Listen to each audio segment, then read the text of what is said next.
Alrighty boys, welcome back to another step-by-step video. Now today's video is going to be on mute. Now in today's video I wanted to actually start this video a little bit different than usual, and I wanted to talk about having a mute jammer in your pocket. Now right here at the beginning of this clip, before we get to the mute jammer concept, I wanted to show you guys this little angle that you guys can use for West Main. Now the idea with this is they're just waiting for anybody to walk up the West Main staircase. People usually like to rush this, like Big Garage or rush for Trench Doorway on this specific bomb site, so that's why I think making this vertical is actually semi worth it. Now what is going to end up happening is somebody's going to end up walking up to the staircase. I'm going to end up lighting him up to about 1 HP. Unfortunately, I'm not going to be able to get the kill. However, what is going to end up happening is one of my teammates, my Scopus, is actually going to trade his robot to down inside of connector downstairs over by wine, and he's going to go ahead and get the free kill on that guy that was 1 HP that I lit up, and we're going to go ahead and be in a nice 5v4 position here. Now the next thing that I'm going to go ahead and do is I'm going to get audio that there's somebody on big window. So what I'm going to do is I'm going to pre-rip my nitro. This is going to prevent audio from getting delivered to the big window guy, and then I'm going to go ahead and toss my nitro cell out. The big window guy is going to have very little time to actually be able to react, and I'm going to get myself a very easy kill onto him. Now the mute chamber thing that I want to talk about today, guys, is actually prepping a mute chamber inside of your pocket, so that way you can use it to jump out on people who have claymores on windows, like bathroom window, for example. I think the Twitch in that position is actually just getting a little bit too relaxed, if that makes sense. I believe his idea was that he was just going to let me hit the claymore and not really worry about it, but I was able to jump out and just fry him, and then the claymore just didn't go off, so I'm able to get myself an easy kill. Right here we're in a 3v2 position. What's going to end up happening, it's going to turn into a 2v2 position here momentarily, and once my teammate dies, you're going to see my piano guy, I believe, in this position is going to end up dying.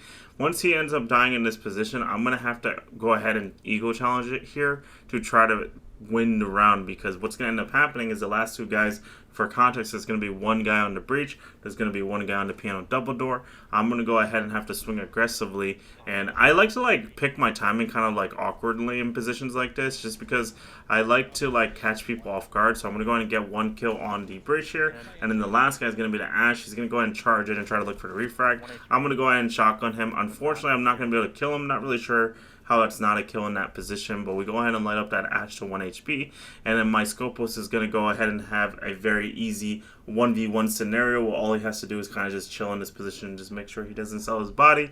And since the Ash is 1 HP in this position, he can just aim at his body level to be able to get the kill very easily. In this type of position, all that Scopus is doing is just waiting for the Ash to try to stick for a plant or push aggressively into him. Since the Ash is 1 HP in this position, he's not going to be very likely to actually want to push the Scopus, so his only choice is to go grab the fuser. However, he's going to end up not being able to do it in time, so he's going to end up getting off the defuse right here as my Scopus goes through the master rotate.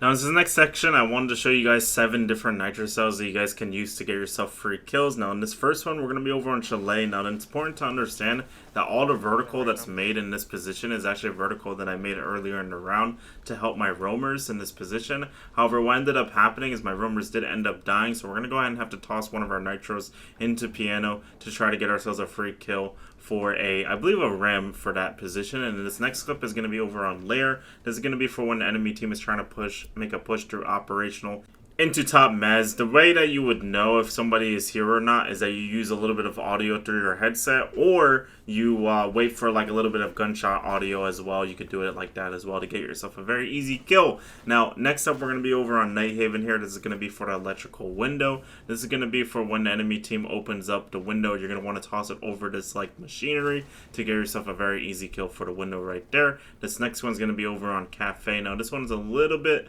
more difficult to pull off, but the idea is that you're just waiting for the enemy team to place breach charges on the hatch, and then the idea is to have your nitro pre-ripped onto the hatch before they place their breach charge, so that way you can get yourself a very easy kill. Now, this one is going to be for when the enemy team already has the hatch open, but they're on the hatch actively. You're just going to be waiting for them to get on a drone, and then you're going to want to use your headset audio to pinpoint exactly where they are, and then toss your nitro cell up to get yourself a very easy kill. Now, next up, this is going to be over on Skyscraper. This is going to be for when enemy team is taking top house and you're on the T-bomb site. You're going to go ahead and go below, go nitro, drop down the little mez balcony, and then go underneath house, toss a nitro up to get yourself a very easy kill. This next one's going to be over on Emerald Plains. This is going to be for the site window. Now, this one is a little bit weird because I think the only reason why I'm able to get this very easily is because I have a shield to block me a little bit in this position. So that's why I'm able to get this one very easily in this position. That pretty much does it for the 7 nitros that I wanted to show you guys. Next up, we're going to be back on Chalet again, once again. Now, this time, I'm not going to be holding the mute chamber in my pocket. I'm going to go ahead and just be placing it over on the solar wall. In case you're wondering, for the mute chamber placements that I do when I'm on this bomb site, the comp idea that I would have would be for 1 for solar, either 1 or 2 for solar, depending on what push you think the enemy team is going to go for. And then you're going to want to be putting 1 for the canine door, always 1 for the canine door, because people like to put a drone underneath the doorway to try to look for like a potential like C4 basically. Right here, by the way, I'm going for that same nitro cell again from the first clip. I always think that if you have a nitro cell, you should try to go for this.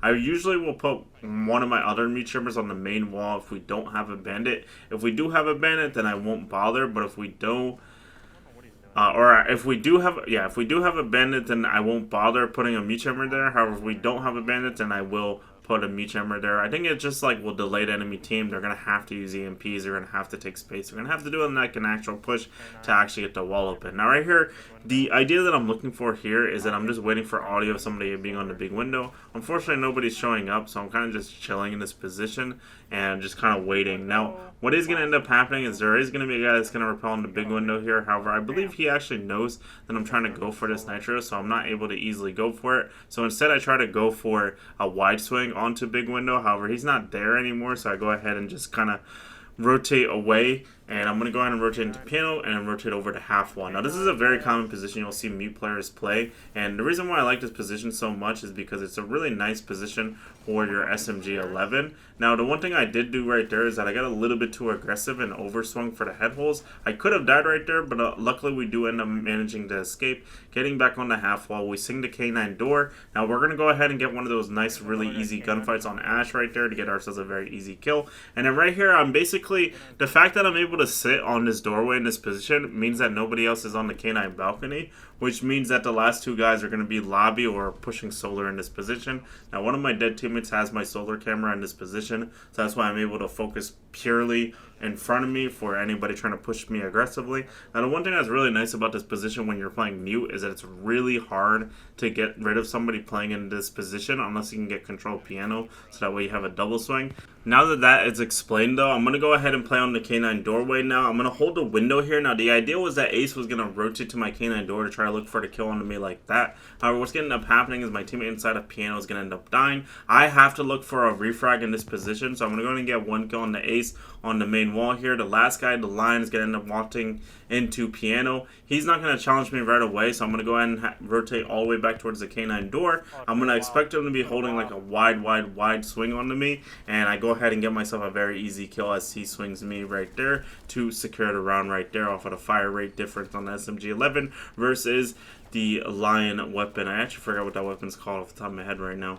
The reason why I say a fire rate difference, by the way, is because if you think about it, like, Lion's main weapon, or his main gun that he was using in that position, has a 700 fire rate. The SMG-11 has a 1200 fire rate, so it's very clear who is going to be winning in that position, or whose gun is going to be more likely to win in that position. And it's very clear that I was able to do it because I was able to get the headshot first after all, so I'm able to get that kill very easily. Now right here, I do a thing on Cafe where I like to prep open the red window, and I like to go for this specific nitro. Now the idea with this nitro cell is that you're waiting for a little bit of audio of the enemy team rappelling up to the roof. Now, it's the way that you get this nitro cell is that you have to walk forward, you have to tilt your analog stick slightly up, and then you're going to want to blow your nitro like how I do in this example here. Unfortunately, I'm not going to get anybody because I believe I got baited for audio. Now right here, and Ash actually ended up sprinting up white. He's going to end up getting 2 of my teammates.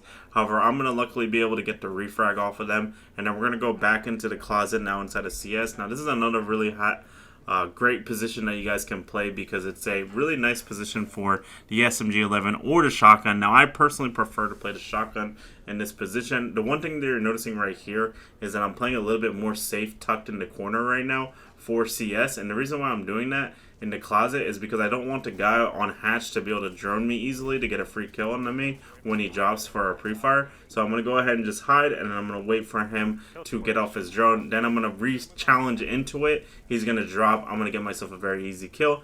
Last guy's on Skylight. He's going to end up dropping here to try to look for a refrag onto me, but I'm going to kill him to secure the round. But hope you guys enjoyed. Please make sure to like and subscribe.